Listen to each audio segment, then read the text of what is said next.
Dobrý den, vítám vás na YouTubeové stránce Mindsoftu. Dnes bych vám chtěl představit Doorphone 7, což je nástupce Doorphone XP.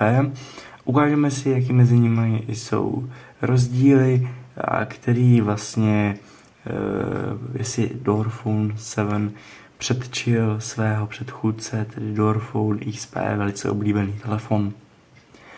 Takže my si nejdřív prohlídneme samotný telefon, který není úplně ve finální verzi. LG ho představilo teprve nedávno. My tady máme takový, dalo by se říct, prototyp, i když s nějakým už takovými určitými parametry. Co se může ještě změnit, tak je vybavenost telefonu, co se týče toho vnitřku. Takže to si určitě ukážeme a můžeme se hnedka na to vrhnout. Vepředu najdeme klasicky logo LG, 3palcový displej, což není úplně mnoho, ale můžu se přiznat, že když jsem zkoušel něco, tak na Doorphone 7 to určitě stačí. Dole najdeme trojici tlačítek, klasický červený telefon, který má více funkcí, nad ním najdeme takovou diodku, která nám svítí třeba i v noci, nebo když nám někdo volá. Zde najdeme takový logo, dalo by se říct nějaký takový logo Doorphoneu, kterým se dostáváme do takové nabídky, to vám ukážu. A potom zelený telefon je klasicky na přijímání hovorů. Tyto tři tlačítka zůstávají takto dělané jenom kvůli tomu, že tento telefon nabízí jak Doorphone 7, tak Doorphone XP, což je velice revoluční. Na pravé straně najdeme slot pro microSD kartu, zamykací tlačítko a tlačítko pro focení, které je docela příjemně umístěné, ale ne nejlíp se úplně mačká. Potom, co tady je příjemné, takže tady v boku máme takovou tu tuštičku, s kterou můžeme telefon ovládat. Můžu si přiznat, že to s ní jde velice dobře. Tím pádem LGčko velice chválíme a nemáme k ním žádné výtky. Na dolní straně najdeme mikrofonek, což je vlastně už všechno z té dolní. Nahoře najdeme prakticky už vlastně nic, kromě této nějaké antény. Zde na levé straně najdeme ještě klasicky, jak jsme zvyklí už u LGčka. Je škoda, že nám semka nedali klasický mikro USB konektor, který tady máme taky, no ale byl by docela i menší, no ale LGčko se zachovalo ne moc zrovna přiměřeně a prostě nás semka dali takovýto společný pro nabíjení, tak i pro sluchátka.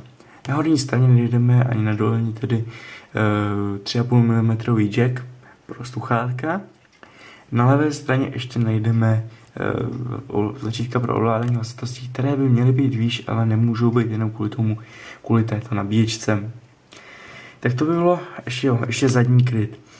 Ten nabízí 8 megapixelový fotoaparát s autofokusem.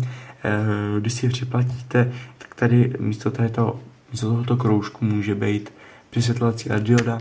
Vzadu najdeme vlastně klasicky pro SIM kartu klasickou. Nedali nám semka micro SIM kartu, což nemůžeme ani nějak vytknout. To je klasicky baterie, která na tento telefon má vysokou výdrž a to je 1900 mAh.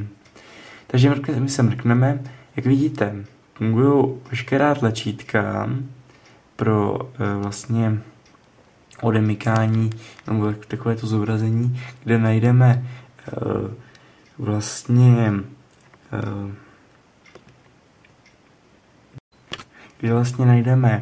čas a tady datum, jaký je den, dneska je zrovna to.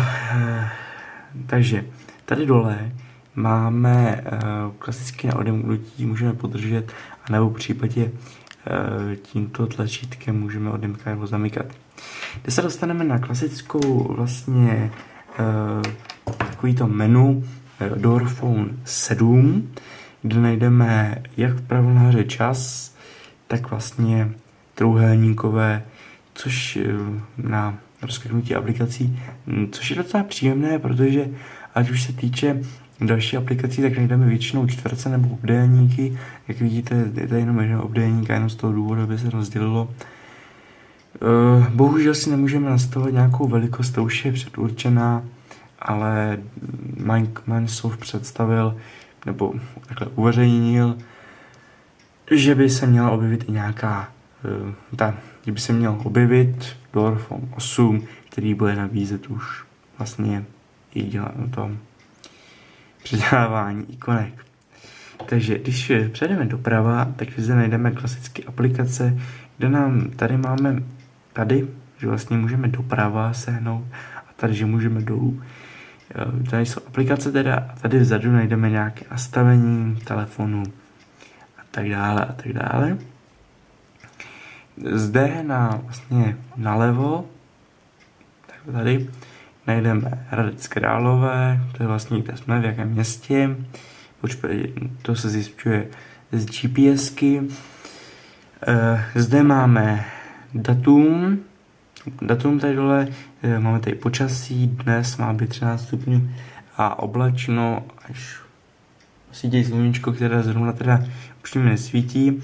Máme tady nějakou významnou událost té země, kde jsme, v České republice konkrétně, vlastně osvobození Plzně Američanami a potom tady máme i svátek doma.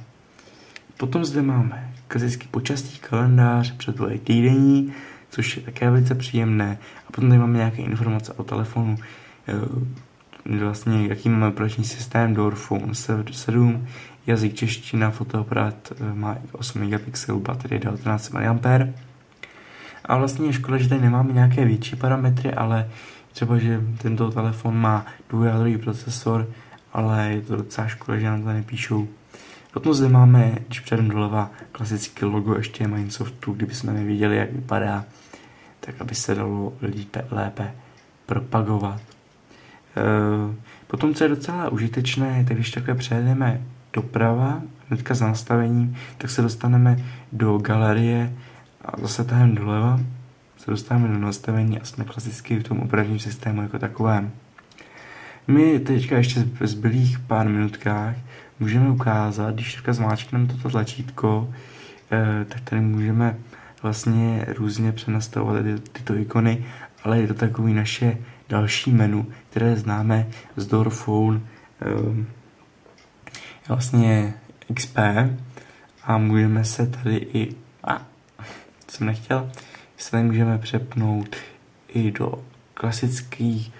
klasického Doorphoneáckého stylu XPček, kde vlastně najdeme lištu, potom nějaké widgety a potom nějaké takovéhle menu. Tady kdo je zvyklý na Doorphone XP, může si třeba, když něco nebude moc najít, tak si to klidně může vyhledat. Není s tím žádný problém.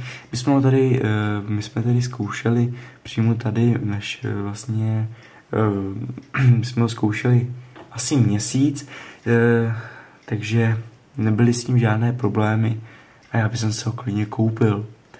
Bohužel dostáváme se tedy k závěru.